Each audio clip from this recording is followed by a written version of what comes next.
हम सभी नवरात्रि का पर्व सदियों से मनाते आ रहे हैं, लेकिन क्या आप जानते हैं कि हम नवरात्रि क्यों मनाते हैं? यह पर्व 9 दिनों तक ही क्यों मनाया जाता है? क्या माँ दुर्गा का जन्म हुआ था या उनकी उत्पत्ति हुई थी? उनके माता पिता कौन हैं? नमस्कार दोस्तों, मैं हूँ मोटिवेशन एंड भक्ति की किरण और आज आपके सामने नवरात्रि और माँ दुर्गा के बारे में महत्वपूर्ण जानकारी लेकर आई हूँ। नवरात्रि का पर्व माँ दुर्गा की आराधना का समय है, जो शक्ति, साहस और विजय का प्रतीक मानी जाती है। यह पर्व हमें बताता है कि कैसे माँ दुर्गा ने असुर महिषासुर का अंत किया और धर्म की स्थापना की। माँ दुर्गा की उत्पत्ति सृष्टि के संरक्षण के लिए हुई थी। उन्हें सभी देवताओं ने अपनी शक्तियों का संयोग करके बनाया था। माँ दुर्गा के माता पिता की बात करें तो धार्मिक ग्रंथों में उनकी उत्पत्ति का स्पष्ट उल्लेख नहीं है, बल्कि ये बताया गया है कि वो सभी देवताओं की शक्तियों का संपूर्ण रूप है। अगर आपको मेरी ये जानकारी अच्छी लगे तो कृपया इस वीडियो को लाइक कीजिएगा, शेयर कीजिएगा और अगर आपने अभी तक मेरे चैनल को सब्सक्राइब नहीं किया है तो जल्दी से जल्दी मेरे इस चैनल को सब्सक्राइब कर लीजिएगा, ताकि मेरी आने वाली वीडियो के नोटिफिकेशन मिलते रहें। तो चलिए शुरू करते हैं हम माँ दुर्गा और नवरात्रि की इस अद्भुत पर्व की गाथा। जय माता रानी। महर्षि व्यास द्वारा रचित श्रीमद् देवी भागवत पुराण एक अद्भुत ग्रंथ है, जिसमें माँ दुर्गा की उत्पत्ति और उनके अद्वितीय कर्तव्यों का वर्णन किया गया है। इस पुराण में एक विशेष कथा है जो हमें सिखाती है कि कैसे असुरों के अहंकार का अंत होता है। कथा के अनुसार एक समय सृष्टि पर महिषासुर नाम का एक शक्तिशाली राक्षस का राज था।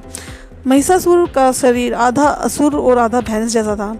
उसने कठिन तपस्या प्राप्त करके ब्रह्मा जी से एक वरदान प्राप्त किया था कि कोई भी देवता, दैत्य या मानव उसे मार नहीं सकेगा, केवल एक स्त्री ही उसे पराजित कर सकेगी। महिषासुर ने इस वरदान के बल पर देवताओं को सताना प्रारंभ कर दिया था। उसका अहंकार इतना बढ़ गया था कि उसने सृष्टि में अराजकता फैलानी शुरू कर दी। उसे यह विश्वास हो गया था कि एक स्त्री जो स्वयं अबला है उसे कैसे मार सकेगी। से परेशान होने के बाद सभी देवता त्रिदेवों के पास गए और उनकी स्तुति करने लगे।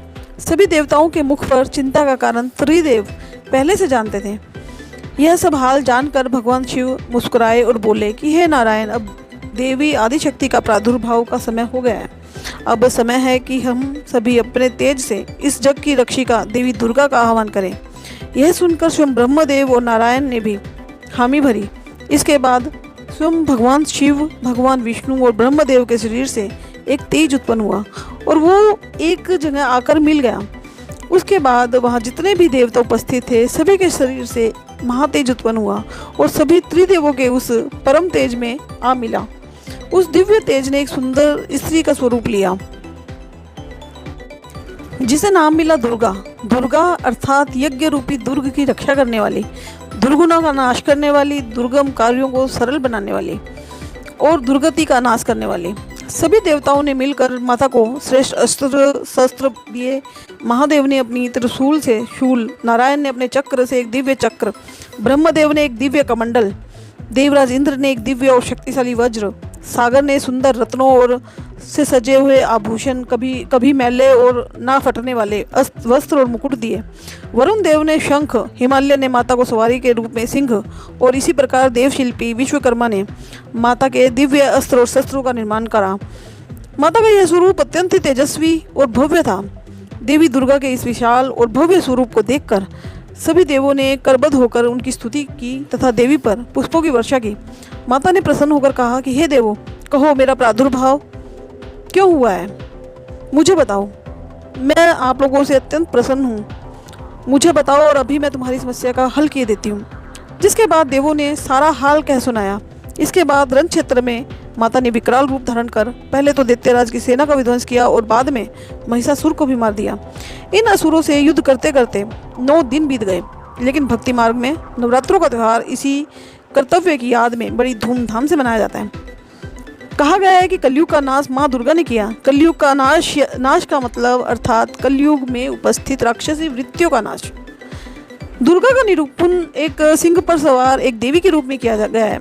दुर्गा देवी 8 भुजाओं से युक्त है, जिन सभी में कोई न कोई शस्त्रास्त्र होते हैं। इसी से ही माँ दुर्गा ने महिषासुर नामक असुर का वध किया। दुर्गा या आदिशक्ति को हिंदुओं की एक प्रमुख देवी माना जाता है। जिन्हें की माता नवदुर्गा, देवी शक्ति, आद्य शक्ति, भगवती, माता रानी, पार्वती, जगत जननी, जगदम्बा, परमेश्वरी, परम सनातनी आदि नामों से जाना जाता है। वे अंधकार और अज्ञानता रूपी राक्षसों से रक्षा करने वाली, ममतामयी, मोक्ष प्रदायिनी और कल्याणकारी है। उनके बारे में मान्यता है कि वे शांति, समृद्धि तथा धर्म पर आघात करने वाली राक्षसी शक्तियों का विनाश करती है। तो आपको मेरी ये जानकारी कैसी लगी?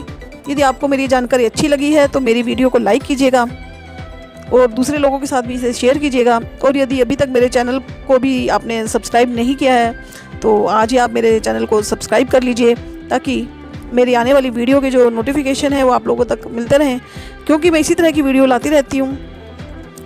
Thank you, thanks for watching. जय माता दी। प्रेम से बोलियो जय माता दी, जय माता दी, जय माता दी।